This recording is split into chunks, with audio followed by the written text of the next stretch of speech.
नमस्कार दोस्तों और ओपन फॉर लर्न के सभी जिज्ञासु श्रोताओं। आज हम एक ऐसे रहस्यमय और गहरे विषय में गोता लगाने वाले हैं जो समय की अवधारणा को एक बिल्कुल नए आयाम से दिखाता है। हम बात कर रहे हैं हिंदू धर्म में वर्णित युगों के चक्र की, जिसे चतुर्युग के नाम से जाना जाता है। यह सिर्फ बीते हुए कल की बात नहीं है, बल्कि ये हमें वर्तमान को समझने और भविष्य की कल्पना करने का एक अनूठा दृष्टिकोण देता है। हम सतयुग के स्वर्णिम काल से लेकर वर्तमान के कलयुग तक का सफर तय करेंगे और जानेंगे कि कैसे हर युग में धर्म, नैतिक मूल्य और मानव जीवन बदलता रहता है। साथ ही हम बात करेंगे उस भविष्य के अवतार की जिनका इंतजार कलयुग के अंत में किया जा रहा है, भगवान कल्कि की। तो अपनी सोच को खुला रखिए और मेरे साथ इस अद्भुत यात्रा पर चलिए, जहां हम समय के गूढ़ रहस्यों को कहानियों और विवरणों से जानेंगे। मुझे विश्वास है कि इस सफर में आपकी जिज्ञासा अंत तक बनी रहेगी। चतुर्युग, हिंदू धर्म में समय का विराट चक्र। हिंदू धर्म में ब्रह्मांड के समय को एक विशाल और चक्रीय प्रक्रिया के रूप में देखा जाता है। यह समय विभाजन केवल कैलेंडर का हिस्सा नहीं, बल्कि धर्म, नैतिकता, मानव स्वभाव और जीवन काल के उतार चढ़ाव का प्रतीक है। इस समय चक्र को चतुर्युग कहते हैं, जिसमें 4 प्रमुख युग शामिल हैं: सतयुग, त्रेतायुग, द्वापर युग और कलियुग। ये चारों युग मिलकर एक महायुग या दिव्य युग का निर्माण करते हैं और ऐसे 1000 महायुग मिलकर ब्रह्मा का एक दिन कल्प बनाते हैं। ये युग केवल काल्पनिक अवधारणाएं नहीं हैं, बल्कि ये मानव सभ्यता के नैतिक, आध्यात्मिक और भौतिक पतन को भी दर्शाते हैं। जैसे जैसे युग बदलते हैं, धर्म, नैतिकता और सदाचार का स्तर घटता जाता है और अधर्म, अनैतिकता और बुराई का प्रभाव बढ़ता जाता है। मानव की शारीरिक शक्ति, मानसिक क्षमता और आयु में भी कमी आती जाती है। 1. सतयुग, कृतयुग, धर्म का स्वर्ण काल। अवधि। सतयुग सबसे पहला और सबसे लंबा युग है। इसकी अवधि 17,28,000 मानव वर्ष मानी जाती है। विशेषताएं। सतयुग को धर्म का स्वर्ण काल माना जाता है। इस युग की प्रमुख विशेषताएं इस प्रकार हैं। धर्म की प्रधानता। सतयुग में धर्म अपने चारों चरणों पर स्थित होता है, यानी धर्म की पूर्णता होती है। सत्य, दया, तपस्या और दान, ये चारों धर्म के प्रमुख स्तंभ पूर्ण रूप से विद्यमान होते हैं। नैतिकता और सदाचार। समाज में नैतिकता, ईमानदारी और सदाचार का बोलबाला होता है। लोग झूठ नहीं बोलते, धोखा नहीं देते और सभी प्राणी एक दूसरे के प्रति प्रेम और सम्मान रखते हैं। उच्च आध्यात्मिक चेतना। मनुष्य की आध्यात्मिक चेतना अत्यंत उच्च होती है। लोग सहजता से मोक्ष प्राप्त कर सकते हैं और भगवान से सीधा संबंध महसूस करते हैं। ध्यान और तपस्या ही मोक्ष का प्रमुख मार्ग है। दीर्घायु। मनुष्य की आयु बहुत लंबी होती है, हजारों वर्षों तक जीते हैं। उनकी शारीरिक और मानसिक क्षमताएं भी अत्यंत विकसित होती हैं। कोई रोग या कष्ट नहीं। इस युग में लोगों को किसी प्रकार का रोग, दुख या कष्ट नहीं होता। सभी स्वस्थ और प्रसन्न रहते हैं। कोई वर्ण भेद नहीं। समाज में कोई वर्ण या जाति भेद नहीं होता, सभी समान माने जाते हैं। सभी की इच्छाएं पूर्ण। लोगों की इच्छाएं स्वतः ही पूर्ण हो जाती हैं। उन्हें किसी चीज के लिए संघर्ष नहीं करना पड़ता। अल्प आवश्यकताएं। लोगों की भौतिक आवश्यकताएं बहुत कम होती हैं और वे प्रकृति के साथ सामंजस्य बिठाकर जीवन जीते हैं। तीर्थों का महत्व। इस युग में तीर्थों का महत्व बहुत अधिक होता है और लोग तीर्थ यात्रा करके पुण्य कमाते हैं। प्रमुख घटनाएं। अवतार। सतयुग में भगवान विष्णु के विभिन्न अवतार हुए, हालांकि विशेष रूप से मत्स्य, कूर्म और वराह अवतारों का संबंध इस युग से माना जाता है, जो सृष्टि की रक्षा और धर्म की स्थापना के लिए प्रकट हुए। क्यों है स्वर्णकाल? सतयुग को स्वर्णकाल इसलिए कहते हैं क्योंकि इस समय लोगों में कोई कपट, छल, ईर्ष्या या द्वेष नहीं होता। हर कोई अपने धर्म का पालन करता है और समाज में पूर्ण शांति और सद्भाव होता है। यह एक आदर्श समाज की कल्पना है, जहां मानव अपने उच्चतम नैतिक और आध्यात्मिक स्तर पर होता है। 2. त्रेतायुग, धर्म में गिरावट की शुरुआत। अवधि। त्रेतायुग दूसरा युग है और इसकी अवधि 12,96,000 मानव वर्ष मानी जाती है। यह सतयुग से छोटा है और धर्म में 1/4 की कमी आ जाती है। विशेषताएं। त्रेतायुग में धर्म अपने 4 चरणों में से 3 पर स्थिर रहता है, यानी धर्म में थोड़ी गिरावट आती है। धर्म में कमी। सत्य, दया, तपस्या और दान में से एक स्तंभ कमजोर पड़ जाता है। लोग अभी भी सत्य का पालन करते हैं, लेकिन उनमें थोड़ी लालसा और स्वार्थ आने लगता है। यज्ञ और कर्मकांड का महत्व। इस युग में यज्ञ और कर्मकांडों का महत्व बढ़ जाता है। मोक्ष प्राप्त करने के लिए लोग यज्ञ और विभिन्न धार्मिक अनुष्ठानों का सहारा लेते हैं। राजतंत्र का उदय। समाज में राजाओं और साम्राज्यों का उदय होता है। लोग वर्ण व्यवस्था के अनुसार अपने कर्तव्यों का पालन करते हैं और समाज 4 वर्णों ब्राह्मण, क्षत्रिय, वैश्य, शूद्र में विभाजित हो जाता है। मानव की आयु में कमी। मनुष्य की आयु सतयुग की तुलना में कम हो जाती है, जो आमतौर पर कुछ हजार वर्षों तक होती है। कुछ कष्टों का अनुभव।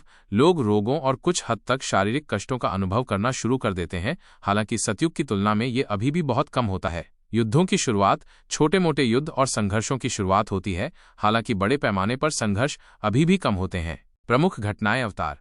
त्रेता युग का सबसे महत्वपूर्ण पहलू भगवान विष्णु के 2 प्रमुख अवतारों का आगमन है। भगवान वामन, जिन्होंने राजा बलि से 3 पग भूमि मांगकर तीनों लोकों पर उनका अधिकार स्थापित किया और देवताओं को उनका राज्य वापस दिलाया। भगवान राम, जिन्होंने मर्यादा पुरुषोत्तम के रूप में जन्म लेकर धर्म की स्थापना की, रावण का वध किया और आदर्श शासन राम राज्य की मिसाल पेश की। रामायण की घटनाएं इसी युग में घटित हुई थीं।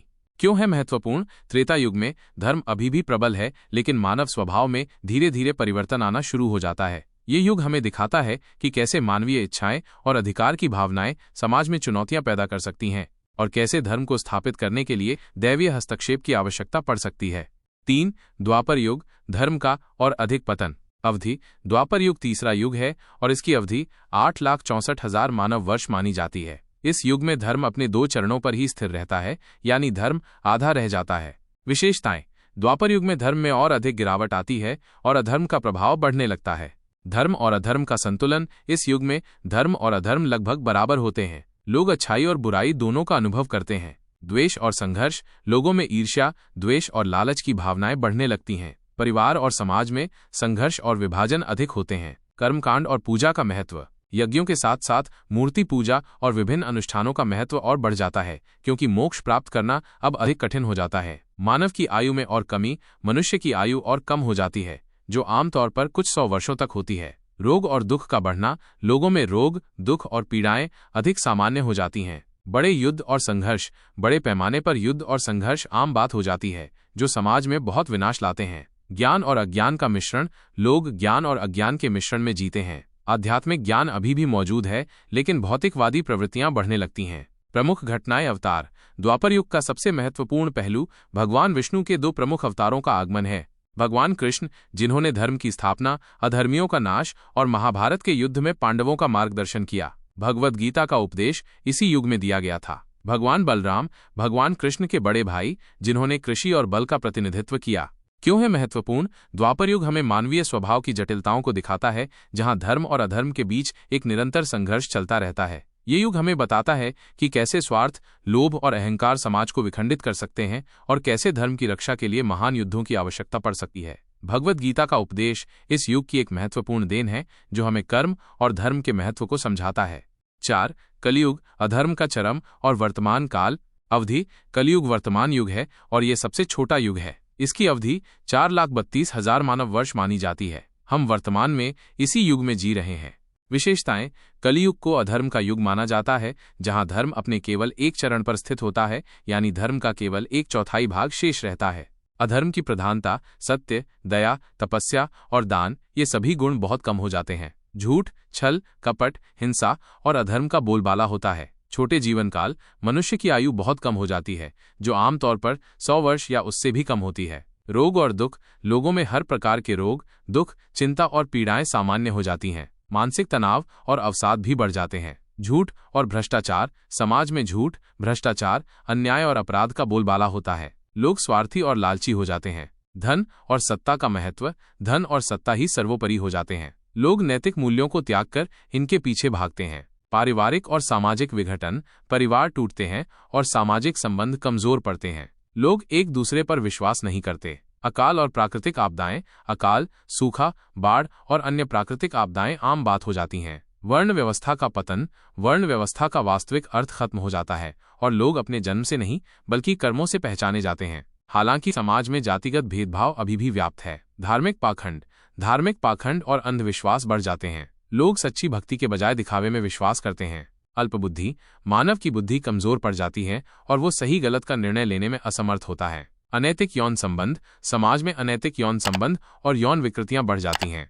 कलियुग में धर्मः: ये कहा जाता है कि कलियुग में धर्म का केवल एक ही चरण दान बचा है, यानी दान पुण्य करके ही लोग कुछ हद तक पुण्य कमा सकते हैं। इसके अलावा कलियुग में मोक्ष का सबसे आसान मार्ग ईश्वर नाम का जप या हरिनाम संकीर्तन माना गया है। श्रीमद् भागवत पुराण में कहा गया है, कलियुग केवल नाम आधारा, सुमिरी सुमिरी नर उतरहि पारा। कलियुग में केवल हरिनाम का ही सहारा है, उसका स्मरण करके ही मनुष्य भवसागर पार कर सकता है। ये दर्शाता है कि भले ही कलियुग में पाप और अधर्म का बोलबाला हो, लेकिन मोक्ष का मार्ग अभी भी खुला है और वो भक्ति और ईश्वर के नाम के जप से संभव है। वर्तमान स्थिति: आज हम कलियुग के लगभग 5125 वर्ष पूरे कर चुके हैं, विक्रम संवत 2081 के अनुसार। माना जाता है कि कलयुग की शुरुआत भगवान कृष्ण के पृथ्वी छोड़ने के साथ हुई थी। वर्तमान में हम जिन सामाजिक, नैतिक और पर्यावरणीय समस्याओं का सामना कर रहे हैं, उन्हें अक्सर कलयुग की विशेषताओं से जोड़ा जाता है। भ्रष्टाचार, हिंसा, प्रदूषण, प्राकृतिक आपदाएं, नैतिक मूल्यों का ह्रास, ये सभी कलयुग के लक्षण माने जाते हैं। कलयुग का अंत और कल की अवतार। कलयुग की अवधि 4,32,000 मानव वर्ष है और इसके अंत में धर्म लगभग पूरी तरह से नष्ट हो जाएगा। पुराणों के अनुसार जब धरती पर पाप और अत्याचार अपनी चरम सीमा पर पहुंच जाएंगे और धर्म पूरी तरह से विलुप्त हो जाएगा, तब भगवान विष्णु अपना 10वां और अंतिम अवतार लेंगे, जिन्हें भगवान कल्कि के नाम से जाना जाता है। कल्कि अवतार की विशेषताएं। श्वेत अश्व पर सवार भगवान कल्कि एक सफेद घोड़े देवदत्त पर सवार होंगे। हाथ में तलवार, उनके हाथ में एक चमकती हुई तलवार होगी जिससे वे अधर्मियों का संहार करेंगे। तेजस्वी और शक्तिशाली, वे अत्यंत तेजस्वी, शक्तिशाली और वीर होंगे। जन्मस्थान। भविष्य पुराण और कल्कि पुराण के अनुसार भगवान कल्कि का जन्म शंभल ग्राम में विष्णुएश नामक ब्राह्मण के घर होगा। उद्देश्य। उनका मुख्य उद्देश्य पृथ्वी से अधर्मियों, पाखंडियों और भ्रष्ट शासकों का नाश करना होगा। वे उन सभी को मारेंगे जो समाज में आतंक फैला रहे हैं, धर्म का अपमान कर रहे हैं और निर्दोषों को सता रहे हैं। धर्म की पुनर्स्थापना। अधर्मियों का संहार करने के बाद भगवान कल्कि फिर से धर्म की स्थापना करेंगे और समाज में सत्य और न्याय का मार्ग प्रशस्त करेंगे। सतयुग का आरंभ। कल्कि अवतार के बाद कलयुग का अंत हो जाएगा और फिर से सतयुग का आरंभ होगा। यह एक चक्र है जहां सृष्टि एक बार फिर से शुद्ध होगी और धर्म अपने पूर्ण रूप में स्थापित होगा। कल्कि अवतार का महत्व। कल्कि अवतार का महत्व इस बात में है कि ये हमें आशा देता है, भले ही वर्तमान में अधर्म और पाप का बोलबाला हो, लेकिन ये एक निश्चितता है कि अंत में धर्म की ही जीत होगी। कल्कि अवतार ये दर्शाता है कि जब जब धर्म का ह्रास होगा, भगवान स्वयं आकर धर्म की रक्षा करेंगे और दुष्टों का नाश करेंगे। यह हमें याद दिलाता है कि बुराई कभी भी हमेशा के लिए नहीं टिक सकती। भविष्य की कल्पना। कल्कि अवतार के बाद के सतयुग में धरती एक बार फिर से शुद्ध होगी। लोग फिर से धर्म का पालन करेंगे, आयु लंबी होगी और शांति और सद्भाव स्थापित होगा। यह चक्र अनंत काल तक चलता रहेगा, जहां युग बदलते रहेंगे और हर युग में धर्म और अधर्म के बीच संघर्ष चलता रहेगा, लेकिन अंत में धर्म की ही विजय होगी। युगों का महत्व और संदेश। चतुर्युग की अवधारणा केवल समय का एक विभाजन नहीं है, बल्कि ये मानव जीवन, समाज और नैतिकता के विकास और पतन का एक गहरा दार्शनिक प्रतीक है। एक नैतिक पतन की चेतावनी। यह हमें बताता है कि कैसे धीरे धीरे मानव समाज नैतिक रूप से पतित होता जाता है और कैसे हमें अपनी नैतिकता और धर्म को बनाए रखने के लिए निरंतर प्रयास करना चाहिए। 2. कर्म का सिद्धांत। हर युग में मनुष्य को अपने कर्मों का फल मिलता है। ये हमें सिखाता है कि अच्छे कर्म ही अंततः हमें मोक्ष की ओर ले जाएंगे। 3. आशा का संदेश। भले ही कलयुग को अंधकार का युग माना जाता है, लेकिन यह आशा देता है कि धर्म का पूर्णतः नाश नहीं होगा और अंततः भगवान कल्कि आकर धर्म की स्थापना करेंगे। यह हमें सकारात्मक रहने और बुराई के खिलाफ लड़ने की प्रेरणा देता है। 4. चक्रीय समय। हिंदू धर्म में समय को चक्रीय माना जाता है, रैखिक नहीं। इसका मतलब है कि सब कुछ अंततः अपने मूल स्थान पर लौट आता है। यह अवधारणा हमें सिखाती है कि उतार चढ़ाव जीवन का हिस्सा है और हमें हर परिस्थिति में धैर्य रखना चाहिए। 5. मानव स्वभाव की समझ। यह युगों का विभाजन हमें मानव स्वभाव के विभिन्न पहलुओं को समझने में मदद करता है। सतयुग में मनुष्य का उत्तम रूप, जबकि कलयुग में उसका पतित रूप दिखाई देता है। 6. धार्मिक अनुष्ठानों का विकास। जैसे जैसे युग बदलते हैं, मोक्ष प्राप्त करने के तरीके भी बदलते हैं। सतयुग में ध्यान, त्रेता युग में यज्ञ, द्वापर युग में पूजा और कलियुग में हरिनाम संकीर्तन को मोक्ष का मार्ग बताया गया है। यह दिखाता है कि धर्म हमेशा बदलती परिस्थितियों के अनुकूल ढलने में सक्षम है।